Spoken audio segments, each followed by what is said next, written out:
Hello, listeners, and welcome back to another episode of Cognitive Dissidence. As usual, I'm your host. I'm Jacob Shapiro. I'm also a partner and the director of geopolitical analysis at Cognitive Investments. Joining me for, I can't remember how many times Sim has now been on the podcast, but Sim Tack is back with us to talk about the Russia-Ukraine war. We recorded this on Friday, February 10th. We are not going to sit on this episode. We're going to get it out pretty early next week. That might mean our cadence is off a little bit. We might actually put out 3 episodes next week and then kind of dial it back down for the week after that. But I don't think it's appropriate to sit on this content, especially with how fast things are moving. I'm even a little nervous about sitting on it over the weekend. So if anything happens between now and when you hear this, that's the reason why.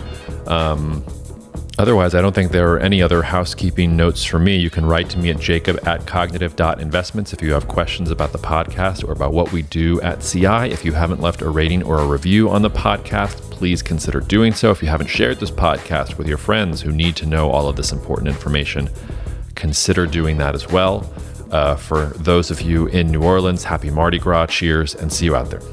Cognitive Investments LLC is a registered investment advisor. Advisory services are only offered to clients or prospective clients where Cognitive and its representatives are properly licensed or exempt from licensure. For additional information, please visit our website at www.cognitive.investments. The information provided is for educational and informational purposes only and does not constitute investment advice, and it should not be relied on as such. It should not be considered a solicitation to buy or an offer to sell a security. It does not take into account any investor's particular investment objectives, strategies, tax status, or investment horizon. You should consult your attorney or tax advisor. All right, back for more fun. Sim, it's a year later and we're still talking about the Russia-Ukraine war, and I guess that's depressing. Nice to have you back. Hi, Jacob. Thanks for having me back. And yeah, we're getting really close to the 1 year anniversary. Sounds like the wrong word to use for this kind of an occasion, but a full year has almost passed since Russia decided to invade Ukraine, and I think a lot has happened, a lot of things that we didn't expect to happen, a lot of things that went quite a bit different from what was initially expected. So it's been at least very interesting to follow. Yes, I mean, I didn't expect the Russians to invade in the first place, so I've been on the back of it since the very beginning. Right there with you.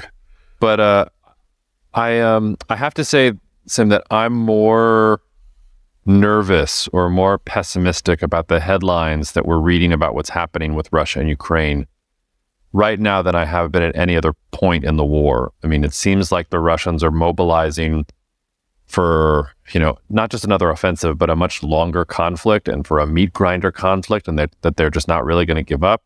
It seems like the Ukrainians want as many weapons as they can possibly get because they are not going to give up on taking back every square inch of land that was taken from them, not just in the last 12 months, but since 2014.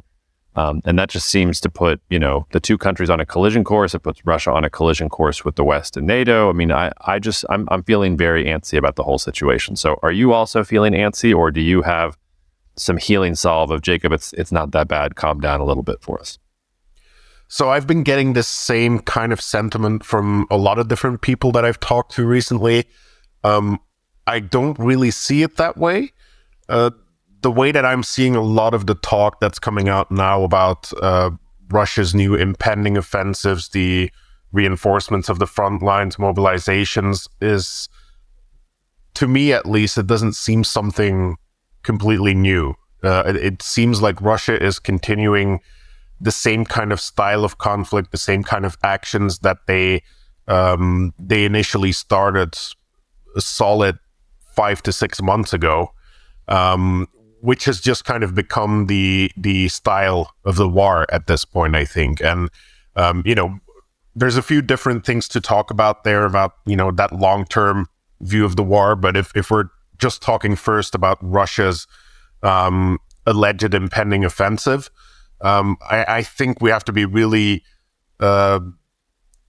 careful in assessing Russia's capabilities to even conduct such an offensive, right? Russia has taken a lot of hits throughout the entire conflict. That's pretty much what we've talked about the last few times. Every time we're talking about how Russia is taking very significant losses to achieve the things that it does achieve.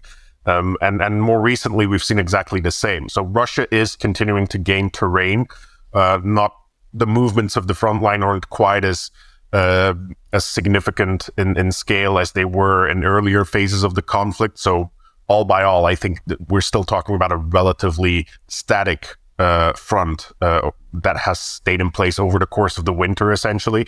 But Russia is throwing its weight against a few concentrated locations on that front line, such as the fight around Bakhmut, which I'm sure everybody has heard about and has been following. So they continue to advance there, but they continue to do so at a massive cost. Now, in the last weeks, the 2 or 3 weeks, we have seen Russia also increase activity in a number of other locations along the front line, most notably and most recently, I think, in the northern areas around Kupiansk.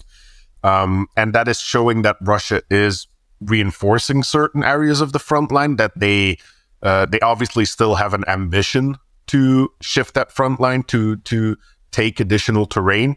But I don't think we should necessarily draw the conclusions that that means a much bigger or successful offensive is going to grow from that. Well, that's half of the coin, though. So that's the Russian side, and we'll delve into them a little bit more in a second. What about the Ukrainian side? I mean, apparently they're getting tanks, but they're not going to get tanks in any meaningful amount of time to actually launch an offensive. I mean, I've heard sort of every single permutation of this, but in some ways the Ukrainians seem to be, they're going from the defense to the offense, or at least they look like they're prepping to go from the defense to the offense. And if you listen to what Zelensky says, he keeps saying they want all of their territory back. He wants fighter jets and he wants offensive weaponry from the Europeans and from the Americans. Do you see Ukraine being the one that's going to try and take back more territory, and that could sort of disrupt the equilibrium? Or does this static conflict that you're describing here lead us more towards a frozen conflict type scenario, almost like, what emerged after 2014? Look, I think that Ukraine is obviously going to try to take back more territory, liberate territory, I guess is the more appropriate term there. But that doesn't mean that we're going to see it anytime soon, right? And that, when we are talking about Ukraine getting all of these deliveries of tanks, armored vehicles, the possibility of getting aircraft at some point, we're not talking about something that is quickly going to cobble together some offensive force that in the next month or two is going to take back all of that terrain. That's simply impossible. That's not going to happen. So what we are talking about, though, is over the course of the winter, Ukraine has been, I would say, relatively successful in stabilizing the front line. That has also come at a cost, of course, when we're talking about Russia suffering that cost and all of the gains it is making. In the very same way, Ukraine is taking very big hits in trying to defend all of these areas of the front line, right? Ukrainian forces in a lot of places are still under relentless Russian artillery fire with little to no answer to that artillery fire. That situation is slowly improving as additional artillery systems from the West are making their way into Ukraine. Especially the anticipated deliveries of tanks, armored vehicles, those are going to increase the protection and the firepower of those Ukrainian frontline units. At least that's the way I imagine this is going to play out. Not that Ukraine will concentrate all of this equipment into one single offensive in one location to make some quick gains. I think that would expose them to a lot of potential losses of that useful equipment and kind of incur an opportunity cost where they could have protected so many other areas if they use that equipment in a smarter manner, which I believe would be to distribute this kind of equipment across the various brigades that are currently in different areas of the front line, where they essentially all become kind of a brigade plus, so to speak, right? Where they'll have additional tanks to provide firepower, they'll have the armored vehicles to provide protected mobility. We're also, of course, talking about additional longer range missiles being provided by the US. So those kind of things, again, will help to disrupt Russian logistics, etc. Now, that all might sound a bit boring when I'm just listing these things. It doesn't sound like, oh yeah, we're going to prepare for this massive offensive and we're going to break through the line and march all the way to the Russian border. But that is the eventual goal, right? Keep in mind that in this kind of form of warfare where, especially where the front line has become so concentrated and kind of shut down, the game that you're playing is essentially imposing a constant pressure on your opponent, forcing constant attrition to the point where weaknesses appear. And that's something that Ukraine has already done previously in the conflict along certain front lines, but essentially you keep that fight going, you keep punishing Russia for every flawed assault that it tries to make, and eventually some locations will be exposed where Russia is not able to reinforce quickly enough, where they're not able to fill the gaps that emerge, and that's when Ukraine can exploit that, gain some terrain, and the game starts over. Now, the conflict as a whole, when we're talking about recovering control over all of Ukraine, a process like this, depending on how big those exploitations of gaps in the front line can be at a time, we could easily be talking about years, right? So that's just something to keep in mind there when we're talking about success. That doesn't necessarily mean it's imminent, right? But I definitely don't think we're headed towards a frozen conflict. To answer the question you were asking, Ukraine, especially given the continued support it is getting from the West, simply is not going to let this become a frozen conflict, I think. Yeah, I'm going to take advantage of having you on the podcast here too, because another thing that I've heard sort of every single possible answer under the sun about is how long it's going to take Ukraine and Ukrainian soldiers to learn how to use all of this weaponry that they're being gifted from the West. I've heard everything from, there's no way they can use Abrams because Abrams use jet fuel and you can't use them because they're so complicated to, a tank is a tank. Like, they'll run the tanks, it'll be fine. Fighter jets are fighter jets. If you give them the jets, they'll figure out how to do it. The Ukrainians have proved to be very industrious and very smart. So from your sort of technical perspective, how long realistically does it take Ukraine to learn how to use all of these new shiny toys that they're receiving? I mean, you're absolutely right that Ukraine can figure it out and get things rolling pretty quickly with any type of equipment. That's true, but there's a very big difference between the kind of capability that is presented by this equipment based on, I guess, what you could compare to an initial operational capability, which is, you have your capability, you're able to field it, it exists. But then there's a very big gap to the point of proficiency, essentially, where you're fully able to exploit that capability, which means that you would have crews that are able to master all different aspects of this equipment. It means that you would have logistics trains that are able to fully support the operations of this equipment. It would mean that you have an ample supply of all the necessary consumables, whether it is jet fuel or whether it is ammunition. So there's a lot of pieces that come together to get the fullest out of this type of equipment. I think we'll probably see Ukraine start to field this equipment in a suboptimal in a suboptimal position, right? Uh-huh. Where the crews will not be fully mastering all functions of the vehicles, but they'll be good enough to be able to at least operate in a survivable manner. And I think over time we'll probably see that experience build up very quickly, because that's another thing where troops in the West are trained on these systems over long training periods of several months, maybe even years, depending on the system. The experience that they are building up is based on occasional theoretical training, occasional practical training.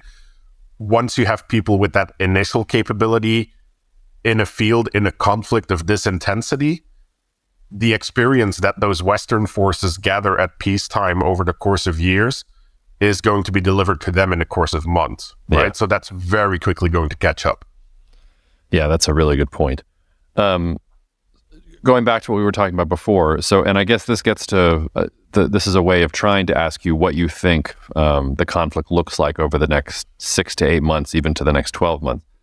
It's clear to me that the long-term goal for Ukraine is reclaim all of the lost territory, including Crimea. They want everything back. They want to reset to 2014. They think that's all Ukrainian land. That is the eventual goal. And you said it might take years for them to do that. Maybe it'll take decades for them to do that, but that's the goal.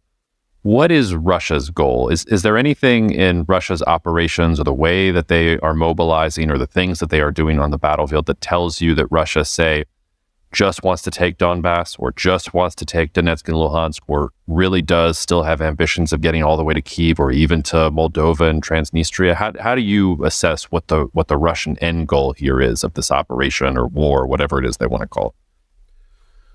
I think the real end goal is to still try and outlast Ukraine in this war, essentially, where they can get to a point where Ukraine can no longer pose any kind of threat of offensives to regain terrain. I think in the end, it doesn't really matter that much to Russia where the line is, as long as they can reach that point. When they reach that point, they can essentially paint a picture of some kind of victory and get past a lot of the domestic barriers that are kind of all starting to boil up under pressure as long as this conflict keeps going. Now, in more practical terms, and what are the immediate ambitions territorially on the ground in Ukraine? We've heard Russia recently state that their immediate goal is to capture the remaining areas of Donetsk, of the Donetsk region. So that essentially means breaking through Bakhmut, getting to the towns of Kramatorsk and Slovyansk, which are kind of the last two larger population centers in the Donetsk region that are still under Ukrainian control. That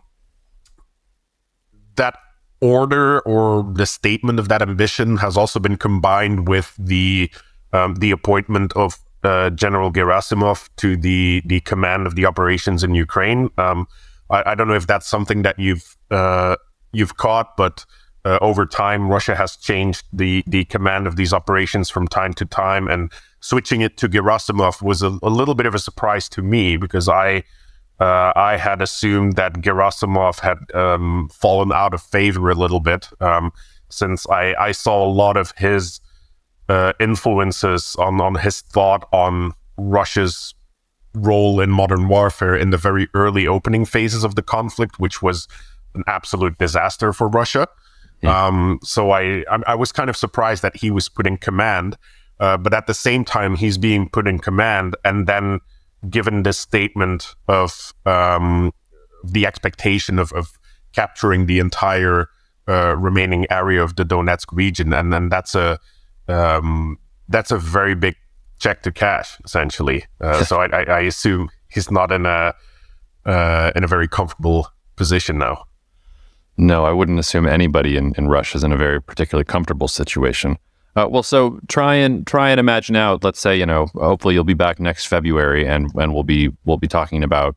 We'll probably be talking about this next February. But what do you think the next 12 months looks like? Like, what is the most likely scenario for you? Because it doesn't sound like frozen conflict for you is off the table. It doesn't sound like you think either Russia or Ukraine is going to have some kind of decisive victory or massive offensive that's going to move the line significantly. So tell me what you think the scenario, or the most likely scenario, is over the next 12 months for the fighting. So it's difficult to make an exact forecast on the tactical nature of a conflict of this scale, of course. So I just want to caveat everything I'm about to say, right? I take no responsibility for my own words here. Tim, don't worry. If listeners wanted Magic 8-Ball type responses, there are plenty of other analysts that they can go to give them false certainty. So please lean into the nuance all you want. Not mentioning any names there. Very, very sportsmanlike view. I'm a diplomatic person. I never say anything mean about anyone ever. But so essentially, if I had to kind of describe what I expect to see, is that we would see an intensification of the fighting in a lot of areas. So right now, we're obviously already seeing that with Russia doing it. I would expect to see the same kind of behavior from the Ukrainian side once they start to integrate all of that new equipment into their operations. That will include probably kind of a renewed summer of deep strikes, the way we had that last summer with the HIMARS missiles that were being delivered. Russia has adapted to the existence of those HIMARS missiles on the battlefield, so they have moved their key logistics positions and things like that farther away from the front line. Brigade level headquarters, all those kind of things, repair battalions, all those things are sitting a bit further back from the front. But if we have those new longer range missiles being delivered, that's going to bring a whole new array of Russian supporting infrastructure, military infrastructure, into range of these strikes. And that's going to be a massive opportunity for Ukraine, again, to disrupt all of these Russian operations. And while that is happening, I think at the same time, Russia is going to continue to run out of steam little by little. That doesn't mean they won't be able to mount offensive operations, that they won't gain terrain, but every time they do so, they are losing massive amounts of personnel. We've seen the stories about how Wagner essentially has become almost completely hollowed out when it comes to manpower because of the losses they've taken and the gains that they've forced around Bakhmut. We're seeing a lot of articles being put out about how the Russian tanks, even though new tanks are making it to the front line, the existing tanks are in such poor conditions that they're essentially irrelevant to combat capabilities on the front line. We're also seeing some interesting figures coming out about Russia's ability to build or refurbish tanks to put to the front line, and essentially the estimated losses of tanks over the past year are about twice as high as what Russia is expected to be able to produce over an entire year. So essentially, none of that leads to like a sudden breakdown of the Russian military machine, but it continues to slowly weaken and weaken and weaken it, right? And I think under those conditions, combined with that disruption from the deep strikes, the reinvigorated firepower of frontline units in Ukraine, that eventually cracks will show, small offensives will be successful, Russians will lose significant areas of control. I don't think that we'll necessarily see Ukrainian offensives of the same kind of scale and success as we saw in Kharkiv at the end of last year. But similar kind of actions on a smaller scale in different locations along the front line. That's kind of what I would be expecting to see. And that essentially leads to the more uncertain future, because that raises a lot of questions of, okay, how is Russia going to keep dealing with that situation once they get there? What is their next answer to that? And I'm not quite sure what exactly that is. But I can't imagine a lot of options that they would actually have at that point. The thing about what you're saying that makes me nervous is that, and I'm less nervous than I was when we started talking, which was, I was thinking, World War III, Guns of August type situation, in Ukraine, Russia over the next couple of months. So it seems like you're saying that's not likely. But when you talk about a war that could go on for years, and it's really about each side outlasting the other, it seems to me that the one thing Russia does have in all of its martial history is they usually outlast their opponents. They'll wait for years for their opponents, whether it's Hitler or Napoleon or the Polish-Lithuanian Commonwealth. They will just let the Russian winter and the quality of Russia's quantity, the number of its forces just kind of do their work. And it's unclear to me how long Ukraine can hold out in that sense. But that's a really nice segue to picking your brain about kind of specifics about how important Western, and I want to ask you specifically about European support is for Ukraine to continue the fight.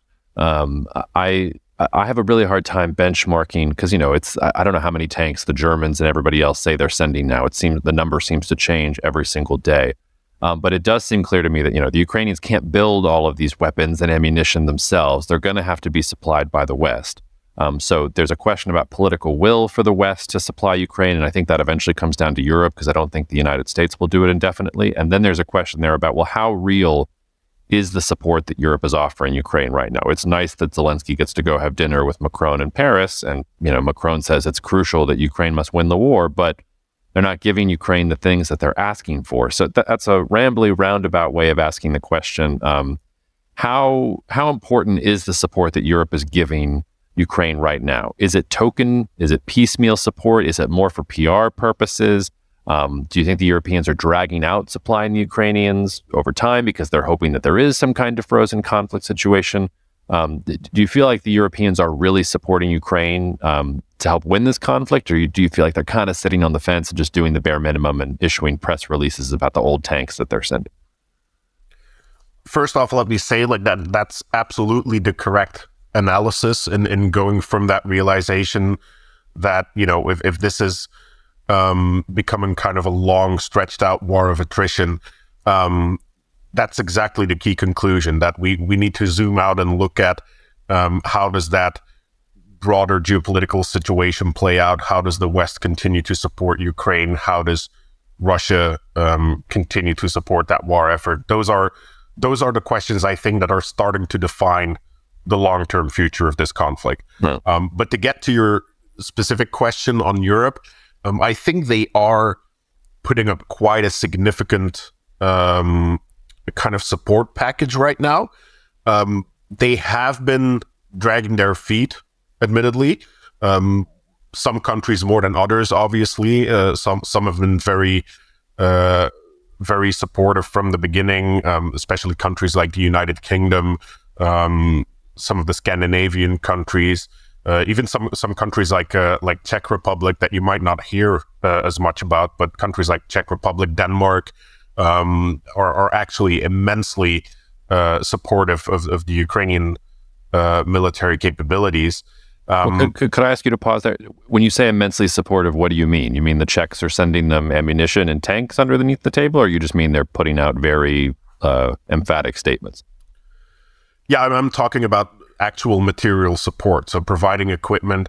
To give you an example, of something that Denmark did, while everybody was talking about providing tanks to Ukraine and going back and forth on that, Denmark did something that's actually absolutely amazing. They donated 18 Caesar artillery systems to Ukraine.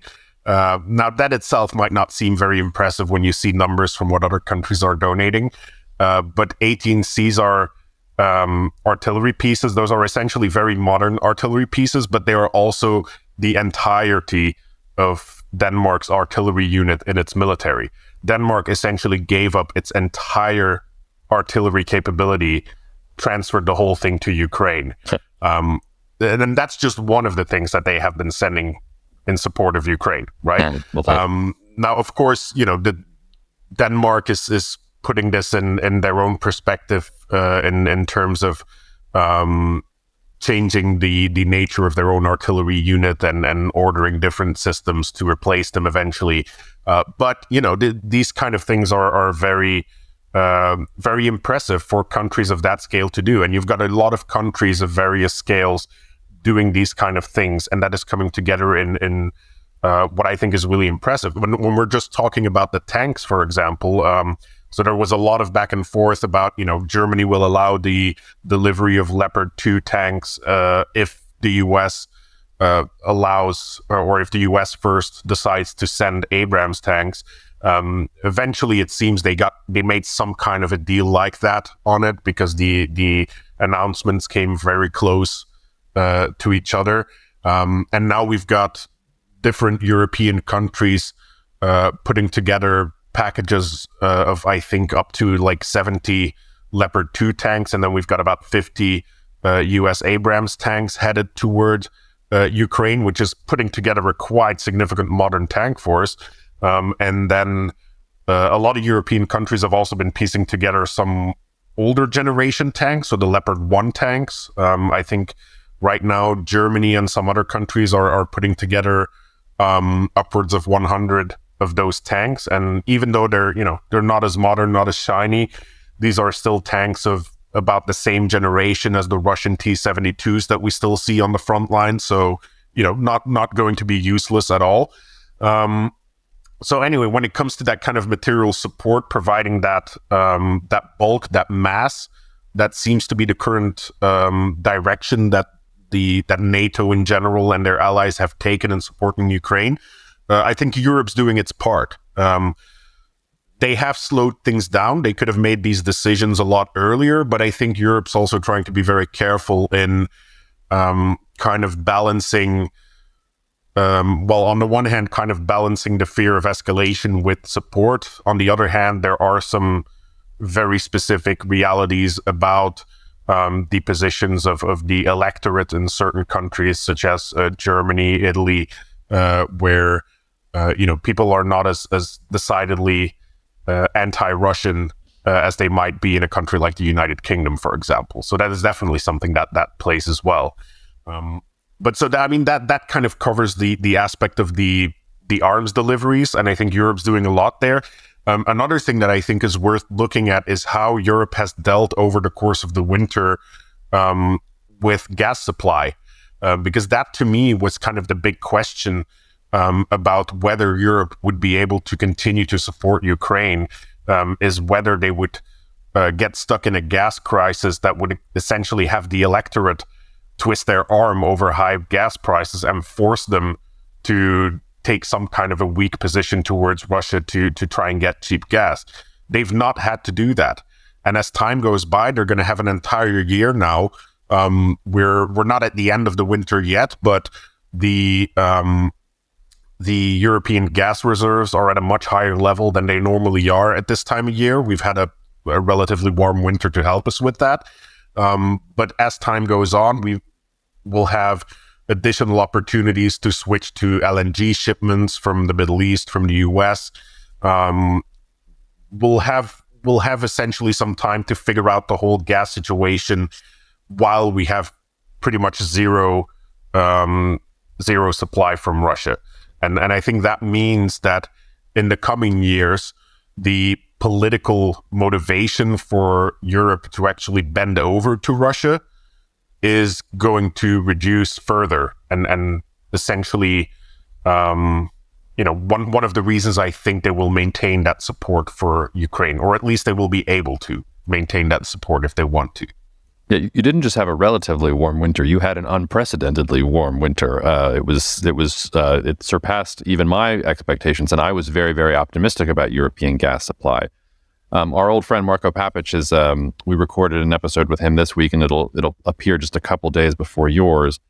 And one of the more controversial things that he said, and I don't think I agree with him, but I'm going to throw it at you for a sort of devil's advocate position, was that he thought that you had this super warm winter, but it's still going to take 12 to 18 months before you can even start to say that Europe is not going to need natural gas from Russia. Like, I'm with you. Like, you can cobble together with LNG and hydrogen and wind, all these ambitious things, but that's probably not going to happen in 23. It would be really ambitious, I think, to even say it's going to happen in 2024. By 2025, I start to get much more optimistic. But Marco threw out that he thought that maybe Europe would be importing natural gas from Russia, by the end of this year. And a lot of that depends on weather. Like, what if you got an unprecedentedly cold winter in Europe next year? It doesn't matter how much you filled up the reserves. If you got a winter that was as cold as the current winter is warm, like, things would get pretty dicey in Europe pretty fast. So I think your answer to this question is going to be, that's crazy. The Europeans don't want to import gas from Russia, and we've just shown that we don't need to do it. But is there any scenario,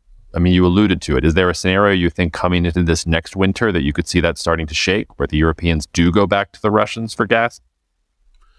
Look, I think absolutely, if we get a super cold winter next time that we're not prepared for, if the alternatives to Russian gas are not sufficiently in place, we could get to a situation where we might need additional imports from Russia.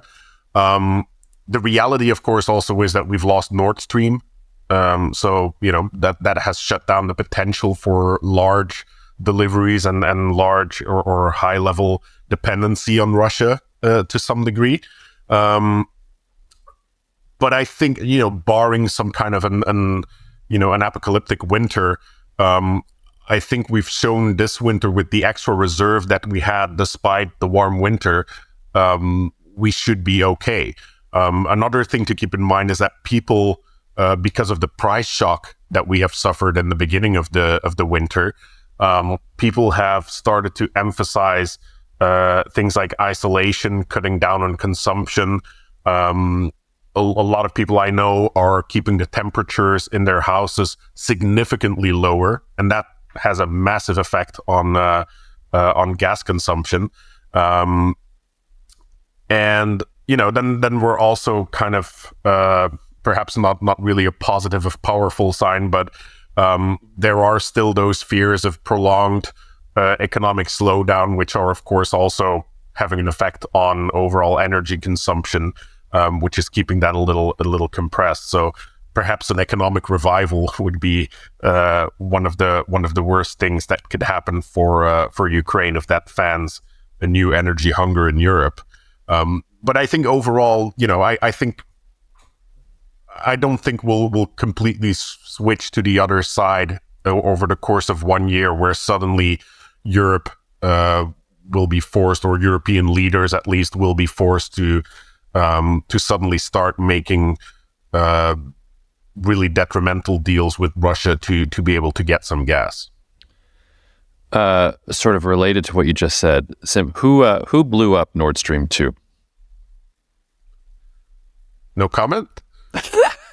Why can't I get anyone to comment on this question? I thought I snuck that in there real good. No? I was prepared for that question, actually. I assumed this was going to come up. So I read the Seymour Hersh piece earlier this week. So let's talk about the Seymour Hersh piece instead of talking about who blew up the Nord Stream pipeline. Fair enough. But Seymour Hersh has a really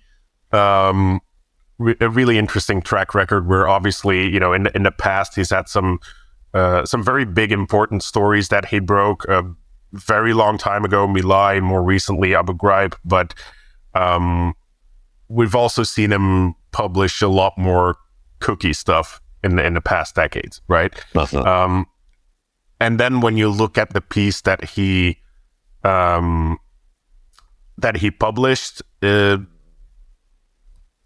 first off, it's based on a single source with no corroboration by any other kind of sources or material evidence. It's all based on one person in the US military that appears to know the full story and told it to Seymour Hersh.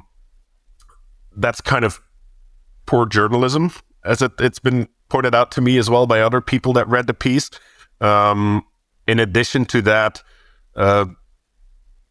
one thing that people actually pointed out as well is that it seems to be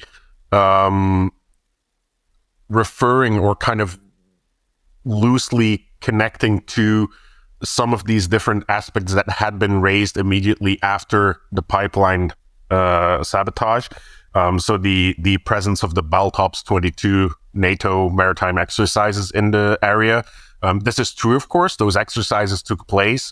That raised some questions for certain people about the potential for Western military forces to blow up the pipeline.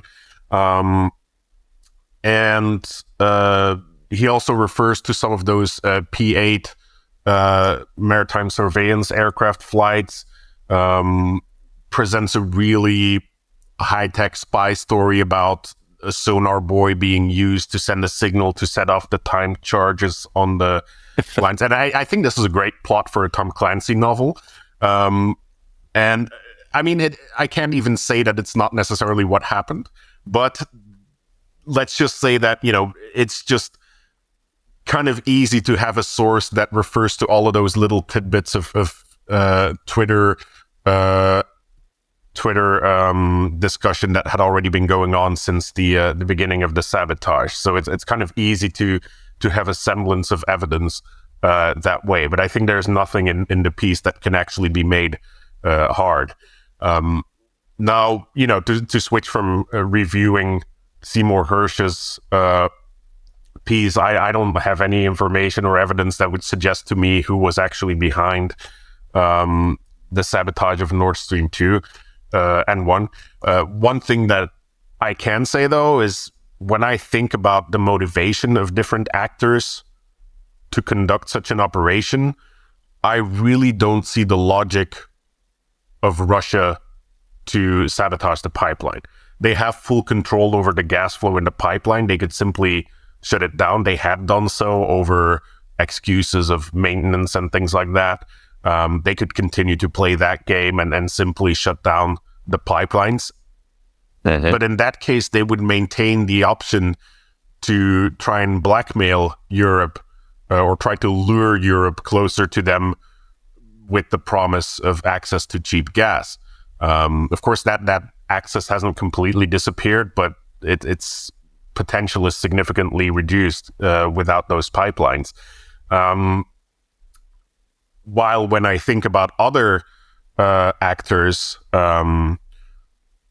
Western actors, Eastern European actors, I could see motivations there to take that card off the table, the card of Russia trying to lure Europe closer to its side through the offer of cheap gas, kind of sabotaging that. I could see that make sense. Of course, that is talking about those motivations. When we're talking about, looking at past behavior of these kind of actors, Russia has consistently done very irrational things since the beginning of this war. So I feel like a rational investigation of their motivations won't really help us get closer to any kind of answers. We also know that this kind of aggressive acts of sabotage, bombings, it's not something that Russia shies away from. While on the other hand, when we're talking about a NATO member or multiple NATO members conspiring to sabotage infrastructure belonging to other NATO members, that's a very, very big thing. Not something that I can remember has occurred in the past. So that's, I can't provide any answers there, but I think I laid out some of the thoughts that are going around in my head when I think about this. Yeah. Is there, and we won't spend too much time on this because you and I here are just both speculating and have no real insight, but is there any part of you that thinks it's possible that it could have been a non-state actor? Is there anything involved there that makes you think it was, maybe it wasn't a government, and I'm sure any government that was involved would have wanted plausible deniability there too, but do you think that's even an option, or do you think this was too sophisticated an operation to be a non-state actor? I'm not an expert in how difficult it is exactly to place these kind of explosives at that depth and on that kind of infrastructure. But going by the way that other people that have more knowledge of this have characterized it, it does seem something very complex. The skills and expertise that exists in within state actors in the form of militaries or even highly specialized companies that operate on these kind of pipelines. I feel like that excludes the, kind of a ragtag band of terrorists or something like that conducting an attack like this. I imagine if there was a non-state actor that conducted this kind of operation, it probably would have been an attack that would have been claimed for some kind of purpose. So yeah, I'm not sure. I don't really see that intuitively. No. Yeah, it's fine. When you said sonar buoy, you said Tom Clancy. I had sort of a Batman plot in my mind with like a Batman submarine underneath the water and finding it via sonar. When Marco was on the podcast, I suggested the Ukraine war would be a great fodder for a Top Gun Maverick Ukraine episode, and that leads into my next question. Do you think Ukraine is getting fighter jets in the next 12 months? And if so, who do you think is providing them? So I think they might, actually. I've been pretty surprised that even before Ukraine made the switch from, we're getting tanks, let's start asking for fighter aircraft, some countries, or specifically the Netherlands, had actually already started to offer them. The Netherlands currently is in the process of replacing its F-16 fleet by the F-35. They're already taking deliveries of the F-35, so they're in a position to hand those out if they would want to, if the US approves, obviously. So, that was quite kind of interesting that the hype about these fighter aircraft didn't seem to really start with a Ukrainian question here, even though the issue has been raised in the past. But that most recent spike in discussion of fighter jets seems to actually have been initiated by a NATO country saying like, hey, we've got some fighter jets. We might want to give them to Ukraine. So that's very interesting. I think a lot of people have also publicly, and by a lot of people, I mean a lot of political leaders, have publicly engaged in that conversation to say, okay, let's explore fighter aircraft. Let's talk about what we can provide, how we can provide it, including some of the countries that have been very forward in providing other types of equipment, such as the United Kingdom. France has talked about it, but then again, France, we have seen talking about a lot of things that haven't necessarily come to fruition. They have provided a lot of material support as well, especially when it comes to things like air defense systems and related equipment. But when they talked about the tanks, for example, we've seen that go nowhere. So yeah, there's a bunch of countries talking about giving fighter aircraft to Ukraine. Obviously, that's going to be a long process. I think there's going to be a long process because of how much of a time investment this is going to be.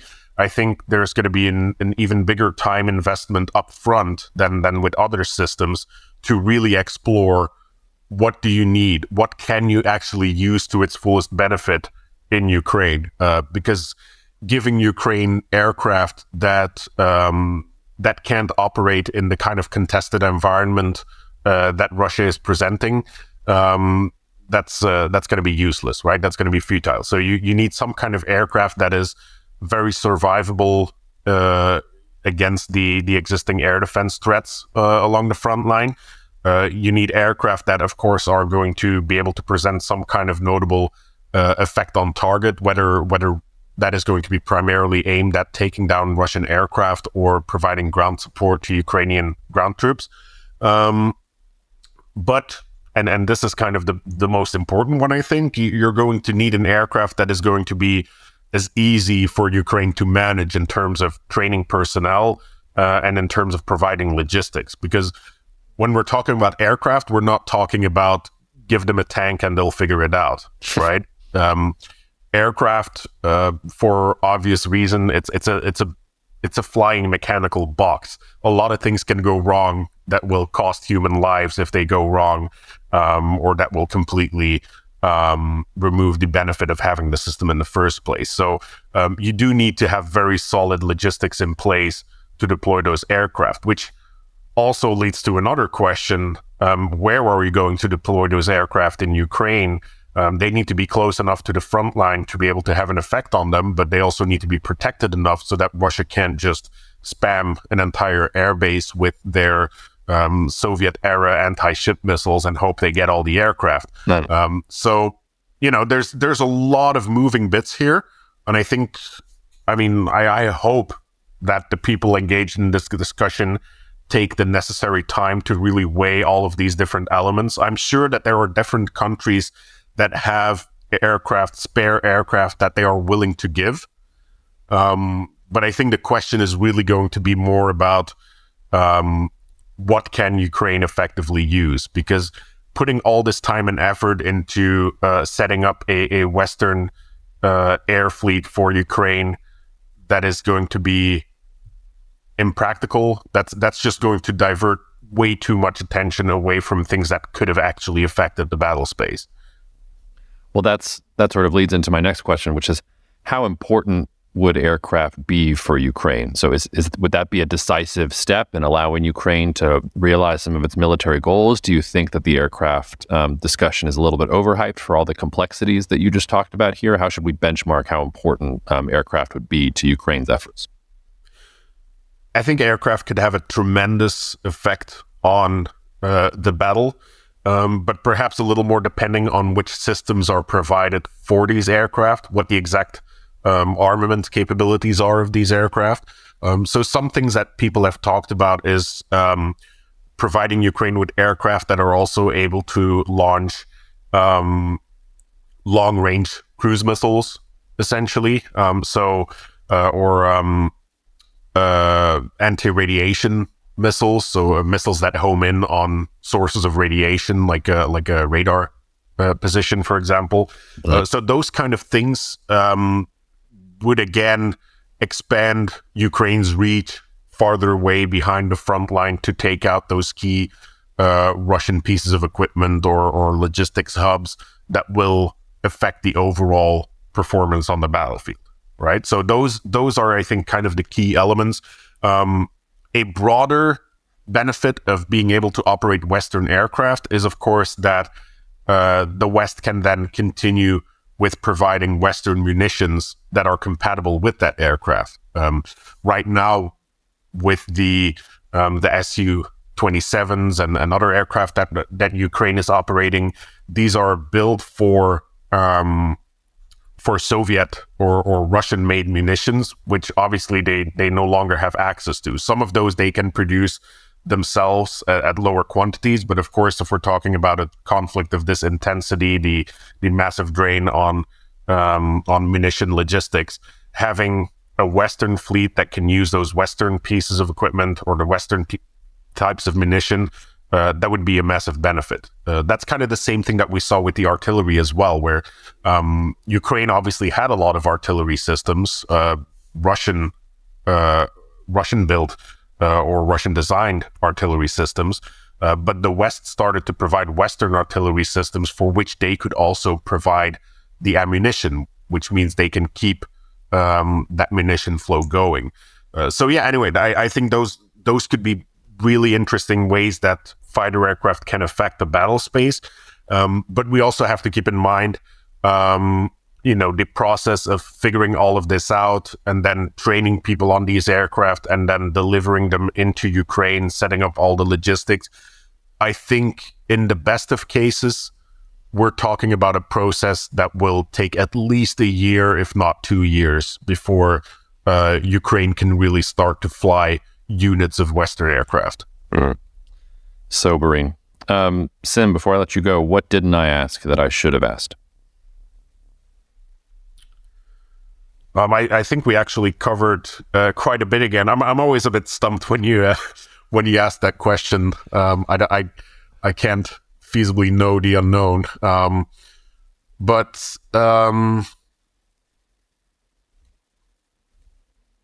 Well, it's okay. You weren't stumped on the Seymour Hirsch question. You were ready for that curveball then, so it's okay if you're not ready for the curveball at the end. But I think one of the key takeaways for me is just it sounds to me like you're saying that European resolve to support Ukraine has not diminished. And I mean, recognizing that, that's your perspective and you're probably hanging out with people who are similarly minded to you. But I would say the biggest debate I'm having internally over here is, and I think that geopolitical analysts in general are having, is how long are Europe and the United States going to pony up for Ukraine? And those that there's sort of a division between, no, this is a blank check. Like the US and Europe are going to help Ukraine as long as the fight happens, versus those that think, it's one thing to send spare tanks and spare ammunition and stuff like that to Ukraine. It's quite another to rev up the military industrial complex and start pushing out all sorts of material, especially when you have high energy prices and inflation and everything else that's going on in the world. So I think that's the key political fault line. And obviously there's a difference, the things that are happening on the battlefield can affect that conversation in meaningful ways too. But it's why I love talking to you, because you're able to keep your eyes focused on both parts of that equation. But I guess, I started with a little bit of fear about, oh my God, is this going to be some, terrible conflict here in the next couple of months? And it sounds to me you're saying it's going to be terrible, but just not the way I was afraid of in some sense. Is that a fair way to sum it up? I think so. I mean, I don't think we're seeing an end to this conflict coming near yet. I don't think we're even seeing a potential for a de-escalation into a frozen conflict. This is going to be a long conflict. It's a very intense conflict. It's been a long time since the world has seen a conflict of this intensity. And I think, we really need to be appreciative of the historical context of the events that we're seeing unfurling here because, once this thing is over, the world is going to look very different from how it started, even if it's not immediately apparent. But this is already causing a massive shift in the balance between global powers, or at least greater powers, perhaps not global necessarily, depending on the definition of that. But yeah, anyway, just kind of confirming what you're saying there. Essentially, there's a lot in the balance here, and it doesn't seem like it's over yet. But it also doesn't look like it's about to escalate out of control. Yeah, I guess the last question before we get out of here, and that was a good way of sort of summing it all up. What does it look like if you're wrong? Do you think there is any chance that there is some kind of resolution to this in 3 to 6 months? Is there even a scenario that you find, even if it's fringe, that is marginally plausible, or just is all the data telling you, no, this is going to be a war that's going to last, at least for years here? And whether you're a commodity grains trader, or whether you're, intelligence official in a Western capital, or you should be geared up for a much longer war than maybe markets are anticipating right now. Is there any counterfactual where you see that the conflict doesn't go the way that you're seeing here and ends on a much shorter time horizon? I mean, that's a really great question, actually, right? What are the scenarios that I'm not anticipating here? And I mean, one that I can think of right off the bat, and this would be an interesting thought exercise to spend a little more time on. But the one thing that comes to mind is a shift in Russia's political balance internally. That is one way that I could see a very quick change in the situation, where, whether it is some kind of a coup or a more subtle change in the political balance of who's actually in control behind the scenes, as among the oligarchy and the securocrats that run Russia. Maybe if there is a big shift there, that could lead to a complete policy change with regards to the military operation in Ukraine. But that to me is kind of the only thing that on the short term, and by short term here, I'm talking about kind of the next year or so, that would really change the outlook of that conflict. I really don't see it changing based on the way the capabilities are developing on the battlefield, because honestly, there's such a lag in how the political decisions, the delivery of weapon systems, the mobilization on the Russian side, there's an incredible lag between those decisions and the effects on the battlefield. Wow. So the things that are going to affect the battlefield over the next 6 to 8 months have already been put in motion. Things that are being put in motion tomorrow will only be able to affect the battlefield at that certain time beyond that, right? So there is a little bit of predictability, I think, in the overall directionality of this crisis. But yeah, again, like the only things that I can really imagine would put a quick stop to the conflict is if internally in Russia things change dramatically. Crazier things have happened. I don't know if you saw, did you see that Kadyrov said this week that he thought the war would be over within 12 months? He's obviously insane, but maybe he knows something we don't. Well, I mean, they started off by saying it would be over in 3 days, so, crazier things have been said. They started off by saying it wasn't going to happen. Well, fair enough. All right. We'll keep chasing the unknown unknowns, but Sim, thanks so much for taking some time, and we'll have you back soon to see how right we are about everything, okay? Thanks. Always a pleasure to talk. Cheers, man. Thank you so much for listening to the Cognitive Dissidence podcast, brought to you by Cognitive Investments. If you are interested in learning more about cognitive investments, you can check us out online at cognitive.investments. That's cognitive.investments. You can also write to me directly if you want at jacob@cognitive.investments. Cheers, and we'll see you out there. The views expressed in this commentary are subject to change based on market and other conditions. This podcast may contain certain statements that may be deemed forward-looking statements. Please note that any such statements are not guarantees of any future performance, and actual results or developments may differ materially from those projected. Any projections, market outlooks, or estimates are based upon certain assumptions and should not be construed as indicative of actual events that will occur.